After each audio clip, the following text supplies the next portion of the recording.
Olá, no programa de hoje os novos capítulos da crise venezuelana. Sob ameaça de prisão, Edmundo González, candidato que concorreu com Nicolás Maduro, partiu para o exílio na Espanha. A embaixada argentina, que abriga opositores do regime, continua sob custódia do Brasil, mas a diplomacia brasileira lida com uma tensão crescente e tentativas de mediação parecem cada vez mais inócuas. Como esse quadro pode evoluir e quais seus impactos para a América do Sul? Eu converso com o doutor em Ciência Política e pesquisador do Núcleo de Estudos Internacionais do Centro Brasileiro de Análise e Planejamento, o CEBRAP, Henrique Natalino. Bem-vindo mais uma vez ao Mundo Político, Henrique. Sempre um prazer recebê-lo. Prazer estar aqui. Saúdo a todos os telespectadores. Uma alegria. Henrique, após uma série de contestações à lisura das últimas eleições presidenciais na Venezuela, houve uma escalada autoritária do regime de Maduro, que se traduziu em uma proclamação de vitória pela justiça, sem divulgação das atas, na intensificação de repressão às oposições e em gestos hostis às diplomacias internacionais. Ainda há, a essa altura, alguma alternativa possível de mediação desta crise, ou a tendência seria de uma Venezuela cada vez mais encastelada? Bem, em primeiro lugar, é um assunto que diz respeito diretamente aos interesses nacionais brasileiros tratar dessa crise com o maior cuidado, até porque a Venezuela é uma fonte de grande instabilidade na região da América do Sul, como emissora de imigrantes, como um país que produz petróleo, então é um país que tem uma participação nas cadeias globais de valor, e um país importante na nossa fronteira, uma fronteira porosa, desguarnecida na região norte do país. Então, o Brasil precisa realmente tratar esse assunto Venezuela com o maior cuidado, tanto na sua política externa quanto em questões relacionadas à segurança e a temas migratórios. Bom, com relação à questão das eleições e esse episódio que você mencionou, da saída do candidato Edmundo González do país no último fim de semana, que é mais um capítulo desta longa novela dessas eleições venezuelanas, talvez as eleições em que a oposição teve maior condição de competitividade em termos de avanço sobre essa situação do país, de realmente ter chance de ganhar as eleições, e, de fato, o resultado foi muito positivo. As eleições, as atas mostraram que as oposições tiveram 2/3 dos votos. Isso mostra realmente que as oposições acertaram ao se organizarem para avançar nesse sentido, de estarem unidas e participarem democraticamente do pleito. A questão é que a Venezuela hoje não é uma democracia competitiva, não é um regime democrático com instituições livres. Então, nesse sentido, qualquer tipo de intervenção do governo dentro do processo eleitoral é possível, como nós presenciamos, como nós estamos assistindo, em termos de repressão, afastamento de líderes, tentativa de ocultar o resultado das eleições. Então, a questão da mediação ela fica muito complexa nesse cenário, porque nós temos, ao mesmo tempo, um regime que se fecha cada vez mais. Segundo um cientista político norte-americano chamado Steven Levitsky, a Venezuela hoje não é mais uma autocracia competitiva, é de fato uma ditadura, porque o governo controla todos os instrumentos do Estado. E as oposições hoje, como nós temos visto, ela não tem condições de assumir o poder, mesmo ganhando as eleições, mesmo dando demonstrações, provas cabais de que venceu as eleições. Como mediar esse processo é um tema que foge à política externa brasileira, porque é um tema que envolve outros atores externos que têm, às vezes, mais influência sobre o cenário político venezuelano, como, por exemplo, a China, a Rússia, Cuba e outros países vizinhos, como Colômbia, que também têm alguma interlocução com o governo venezuelano. Creio que mediar uma crise dessa natureza será algo que exigirá um esforço muito maior dos interlocutores, porque estamos realmente numa situação em que as saídas são muito difíceis. Se fosse fácil, já teria sido encontrada uma saída.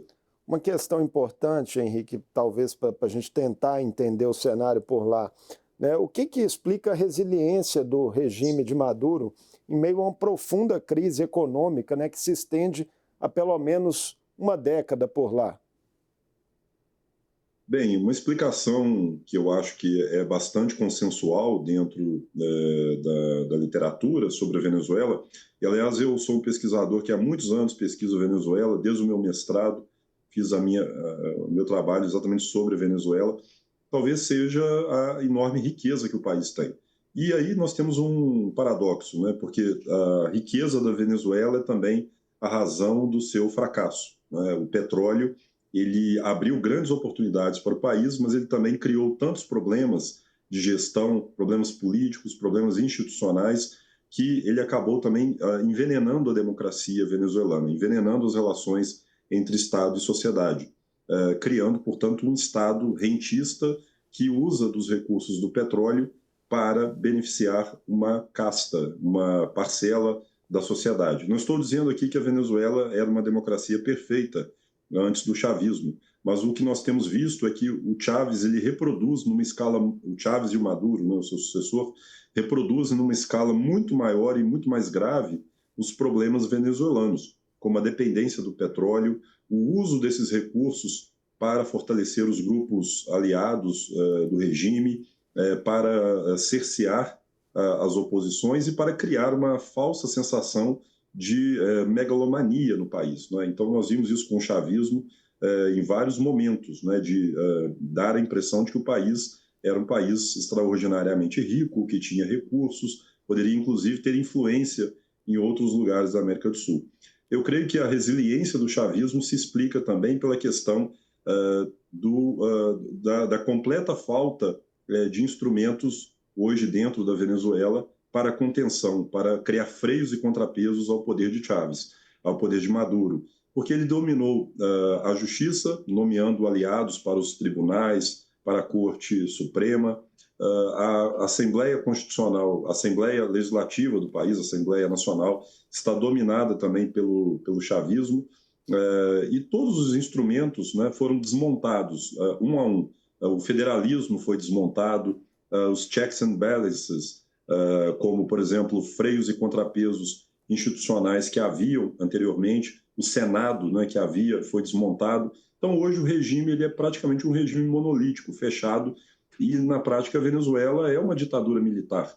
Tem um civil à frente do governo, mas o poder está, de fato, hoje nas mãos dos militares, que não são, aliás, militares profissionais. Temos ali um regime hoje misto, híbrido, em que houve uma politização das Forças Armadas. Então, essa resiliência ela se explica também pelo peso enorme que as Forças Armadas têm dentro do aparato governamental venezuelano. Para você ter uma ideia, os generais venezuelanos são também sócios de empresas e de vários negócios junto com o governo. Então, você vê aí a mistura entre Estado e interesse privado, que acaba gerando também uma dificuldade enorme para um processo de transição dentro do país. Em uma perspectiva mais de curto prazo, Henrique, como que você acredita que esse asilo de González deve repercutir no clima interno da Venezuela e também nos olhares da comunidade internacional sobre o país? Bem, já era esperado que, diante dessa escalada autoritária, a única saída para o candidato Edmundo González era sair do país, porque a sua integridade física, da sua família, poderiam estar ameaçados. Como, de fato, isso foi comprovado, né? Houve várias tentativas de intimidação, de coação, nesse processo todo pós-eleitoral. E, bom, o Edmundo González é um diplomata de carreira, então ele já tem uma certa interlocução com o meio diplomático, então creio que não houve dificuldades para solicitação de asilo político a algum país. Inicialmente ele esteve abrigado, pelo que sabemos, na Embaixada da Holanda, depois ele solicitou ao governo espanhol o asilo político, foi aceito, então inicialmente ele recebeu asilo diplomático na Embaixada em Caracas e posteriormente foi transferido para um avião da Força Aérea Espanhola e transferido para a Espanha. Creio que há duas vantagens e duas desvantagens na saída de González. As duas vantagens são, em primeiro lugar, a sua integridade e, em segundo lugar, a forma mais desinibida em que ele poderá, a partir de agora, desempenhar a sua função de líder político, usando os instrumentos de uma democracia, dando entrevistas, ou seja, estando mais livre, né, distante daquela ameaça de coação. As duas desvantagens, obviamente, com isso, o Maduro ele ganha força dentro do país, sem a figura do candidato que se autoproclamou eleito, e isso também traz uma desvantagem da distância dele dos líderes internos do país, né? E a incapacidade, de fato, de exercer qualquer tipo de papel mais direto dentro desse processo pós-eleitoral. Mas creio que ele poderá agora ter a oportunidade de vocalizar essa insatisfação e usar do seu asilo político em Madrid para organizar melhor as oposições venezuelanas no exterior. Como é que você enxerga o papel dos Estados Unidos nesse momento, né, que estariam aí avaliando endurecer medidas coercitivas contra a economia venezuelana, mas é algo que, nesse momento, está em compasso de espera, né? Quais são os interesses em jogo para se adotar uma postura ou outra? Veja, a questão dos Estados Unidos na região sempre foi muito controversa. Os Estados Unidos, apesar de serem muito críticos desde o início do chavismo, eles continuaram adquirindo petróleo da Venezuela, fazendo compras diretamente da PDVSA, a estatal venezuelana, e, portanto, o fluxo de petróleo para os Estados Unidos, por incrível que pareça, ele nunca foi totalmente interrompido durante os anos do chavismo. Talvez durante o período Trump houve ali um período de maior endurecimento. Mas, de fato, essas sanções acabam sendo inócuas e toda tentativa de fazer um cerco à Venezuela tem sido ineficaz por conta das alianças que Chávez teceu juntamente com outros países exportadores de petróleo, com a China, com a Rússia, com o Irã, e isso dá para a Venezuela uma possibilidade de criar outros laços comerciais e financeiros. Então, por exemplo, a China ela é uma grande fornecedora de ajuda financeira, compra petróleo venezuelano. A Rússia tem sido um histórico fornecedor de armas para a Venezuela. O Irã, juntamente com outros países da OPEP, dão apoio político ao regime venezuelano, e Cuba fornece há muitos anos também vários elementos para fortalecer a questão da espionagem, da segurança, da repressão interna. Então, na verdade, Maduro tem muitos aliados e não precisa dos Estados Unidos como no passado, como havia no passado uma dependência muito forte. Talvez essa seja a grande questão que se coloca. Talvez apertar demais a Venezuela, criar um cerco muito grande, irá colocar Maduro cada vez mais próximo de Pequim e de Moscou, o que para a América do Sul e para os Estados Unidos talvez não seja o melhor dos mundos, não é? Ter um aliado direto totalmente cumprindo aqui as funções de um país aliado desses países adversários dos Estados Unidos. Os Estados Unidos no passado já tiveram um incômodo parecido, que foi Cuba, não é? Na época da crise dos mísseis, Cuba colocou ali mísseis muito próximos ali do território norte-americano. Então foi um pesadelo, né? A crise dos mísseis. Talvez essa seja a questão que coloca a diplomacia americana muito mais, de uma forma muito mais cautelosa no enfrentamento dessa questão. Embora não seja muito fácil também lidar com isso sem o uso de algum tipo de retórica mais forte ou de instrumentos como sanções comerciais. Dentro desse contexto que você descreve, um eventual movimento de Maduro para tomar à força a região de Essequibo, né, hoje controlada pela Guiana, poderia agravar em que medida o quadro regional? Olha, a questão de Essequibo é uma questão histórica da Venezuela, é um pleito histórico que o país tem, e Maduro utilizou essa questão externa para fazer o que todas as ditaduras historicamente fazem: desviar o olhar para as questões internas, buscando unir o povo diante de um adversário externo, um inimigo comum. Então, foi um truque utilizado por Maduro para fortalecer a sua persona, a sua liderança nessas eleições. A questão é que nós vimos que isso não trouxe grande trunfo para Maduro internamente. Trouxe na verdade, uma rejeição muito grande no plano internacional, já que o uso da força para adquirir territórios, para invadir a soberania de outro país é algo condenado pelo direito internacional. Na prática, Maduro não tem condições de ocupar o território de Essequibo. Algum tempo atrás eu estive numa conferência na Colômbia, conversando com um professor venezuelano, um amigo meu, e ele disse exatamente o seguinte: se Maduro quiser ocupar a região de Essequibo, primeiro ele terá que invadir outro país, o Brasil, porque o caminho mais próximo entre Essequibo e o território venezuelano é o estado brasileiro de Roraima. Então, Maduro estará disposto a invadir o Brasil para chegar em Essequibo, que é uma região totalmente inabitável, uma região sem estradas e que teria enormes dificuldades de ser ocupada pela Venezuela, até porque o exército venezuelano, as Forças Armadas, não têm condições operacionais, técnicas, de material para uma operação de larga escala, além de toda a condenação internacional que isso traria.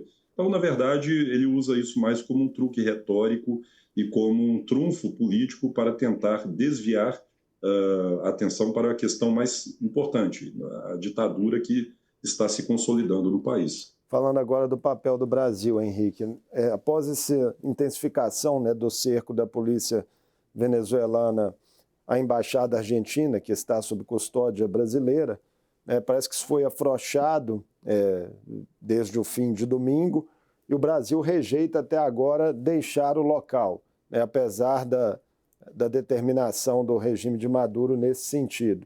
Qual a margem de manobra que a nossa diplomacia tem, né, nesse momento para negociar, de repente, aí uma troca consensuada ali de guarnição dessa embaixada argentina? Olha, esse episódio ele é mais um capítulo na escalada de tensões entre o governo brasileiro e o governo venezuelano. E é algo que chama atenção porque, historicamente, o presidente brasileiro, Lula, e o Maduro são aliados históricos, né? O Partido dos Trabalhadores e o Partido do Maduro sempre estiveram unidos, sempre estiveram juntos. Lula já deu demonstrações de apoio político a Maduro em outras ocasiões. Só que o que nós temos percebido talvez no último ano para cá, tem sido um distanciamento cada vez mais de Maduro e Lula. Talvez a aproximação dessas eleições tenha criado uma sucessão de fatos que constrangem o governo Lula e a diplomacia brasileira. Você citou o caso da custódia que o Brasil assumiu da embaixada da Argentina na Venezuela, que é emblemática. Quer dizer, o Brasil, mesmo recebendo críticas do presidente argentino Milei, ele assume essa responsabilidade de guarnecer não só a sede da diplomacia da Argentina, do pessoal diplomático da Argentina, mas também de documentos e de pessoas abrigadas na embaixada, de asilados políticos, né, que estão ali abrigados, fugindo do regime. Então é uma situação muito delicada, muito crítica. E o Brasil tem se comportado de uma forma muito correta, na minha opinião, nessa questão, sendo bastante duro, dizendo, olha, o Brasil não vai abrir mão da custódia até que o governo argentino nomeie um outro país para fazê-lo, dentro das regras do direito internacional. Quer dizer, o Brasil está cumprindo a Convenção de Viena sobre direito, sobre relações diplomáticas e relações consulares, cumprindo à risca. E, na verdade, isso mostra, esse episódio, talvez seja uma resposta de Maduro às falas de Lula na última semana, que tem cada vez mais gerado uma incompreensão no governo brasileiro e enormes dificuldades para o Brasil admitir que o governo Maduro ele venceu as eleições sem comprovar de fato que venceu as eleições com a apresentação das atas, por exemplo. Então isso é um enorme constrangimento para o governo brasileiro. Agora, o que nos parece é que a influência do Brasil tem sido cada vez menor dentro desse processo.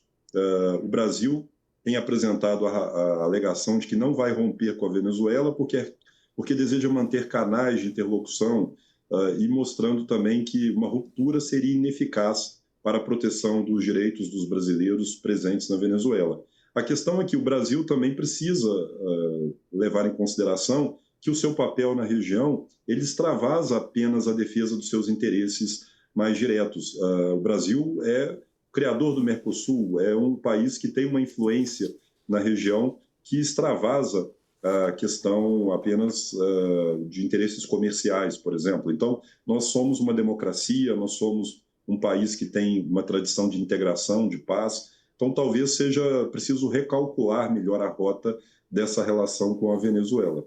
Então, a oposição na Venezuela, uma notícia desta terça-feira, Henrique, convocou uma série de protestos nas embaixadas do Brasil em diversos países da América Latina, além de Haia, na Holanda, para amanhã, quarta-feira, com o intuito de pressionar o presidente Lula a interceder pela liberdade imediata aí de todos os prisioneiros políticos. O Brasil tem alguma condição efetiva, né, o próprio presidente Lula, nesse momento, de fazer essa intervenção, considerado até o distanciamento que você acabou de descrever, né, recente entre ele e Maduro? Bom, eu creio que para a diplomacia brasileira, o caminho de buscar a mediação, de buscar uma interlocução, é o caminho correto. Até que medida o presidente Lula tem influência sobre Maduro, nós não sabemos, até porque para Maduro hoje, o Brasil tem uma significação muito pequena dentro dos interesses venezuelanos. Como eu disse, há 20 anos atrás, o Chávez ele teve no Brasil um grande apoiador, um grande aliado no presidente Lula de 20 anos atrás. A questão é que naquele momento a Venezuela estava sozinha, os Estados Unidos estavam endurecendo com o regime de Chávez e o Brasil estendeu a mão naquele momento. Inclusive, durante o governo Fernando Henrique, foram enviados para lá navios para suprir o país, veja só, de petróleo durante a greve dos trabalhadores da PDVSA. Então, o Brasil, no passado, ele teve muito mais influência. O Brasil era um grande fornecedor de produtos industrializados para a Venezuela, um fornecedor de empréstimos, né? Os famosos empréstimos para a construção do metrô de Caracas, por exemplo. Então, creio que esse espaço tem diminuído bastante. Então, creio que estamos agora aguardando qual será a fala, qual será a conversa entre Lula e Maduro que fará Maduro flexibilizar o seu ímpeto de endurecer o regime. O que de fato que nós temos visto nos últimos dias é um endurecimento muito rápido, o que também mostra uma deslegitimação crescente da ditadura venezuelana, algo que nós nunca tivemos nos últimos anos. Então, assim como no Brasil, durante a ditadura militar, tivemos ali golpes dentro do golpe, não é? Talvez na Venezuela tenhamos um caminho em que o regime precisa cada vez mais endurecer, porque ele sabe que a sua legitimidade está se perdendo, os seus aliados estão sendo cada vez menores. Então, isso pode ser um sinal de enfraquecimento do regime. Mas os regimes autoritários, como todos nós sabemos, eles têm ainda instrumentos muito fortes para a manutenção do poder no longo prazo. Veremos como essa conversa vai se dar. Vamos continuar acompanhando a situação por lá. Agora, para encerrar a nossa entrevista, Henrique, queria tocar com você na questão da Nicarágua. O Brasil também, né, endureceu sua posição depois de ter seu embaixador expulso no país no início de agosto. O Brasil se uniu a um grupo de 8 países para denunciar nesta terça-feira às Nações Unidas violações de direitos humanos cometidas pelo regime de Daniel Ortega. É uma mudança de rota, né, que se tornou imperativa para o país. Qual que é a sua visão e as consequências, né, que ela traz? Veja, para o Brasil, aproximar-se de ditaduras é algo extremamente complicado, não é? Porque você está num campo minado. Quando o Brasil ele escolheu ser mais leniente com Cuba, com Nicarágua, com Venezuela, por exemplo, estendendo a mão no ano passado para Maduro, creio que foi no início de 2023, em que Maduro foi recebido com honra de chefe de Estado em Brasília, isso passa uma mensagem para a América Latina de que Lula ele deixa de lado as questões mais centrais de direitos humanos, da democracia, e busca uma direção mais pragmática.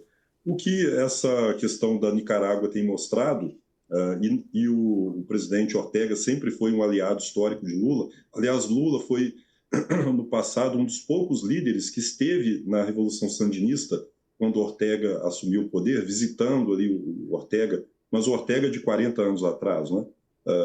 E isso mostra que houve também um distanciamento com o regime de Daniel Ortega, que é um regime, obviamente, que hoje não tem nenhum resquício mais de democracia, né? Já tomou o poder há muito tempo, já desmontou as instituições do país. Então, na verdade, se transformou numa república de bananas, né? Como nós conhecemos aí já no padrão latino-americano.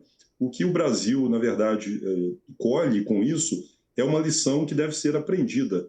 Nunca colocar o interesse nacional à mercê dos interesses pessoais e da amizade entre os líderes. Então, o artigo 4º da Constituição, que nos revela quais são os princípios das relações internacionais do Brasil, defende exatamente que o Brasil busque a autodeterminação dos povos, o respeito à soberania, mas também o respeito aos direitos humanos e outros princípios importantes nas nossas relações internacionais. Então, essa questão, ela, na verdade, mostra um grande fracasso da política externa do Lula, de pensar que a própria liderança do presidente, as suas amizades, o seu histórico seriam suficientes para restaurar a confiança no Brasil e criar as melhores relações. A realidade tem se mostrado que nada disso tem acontecido.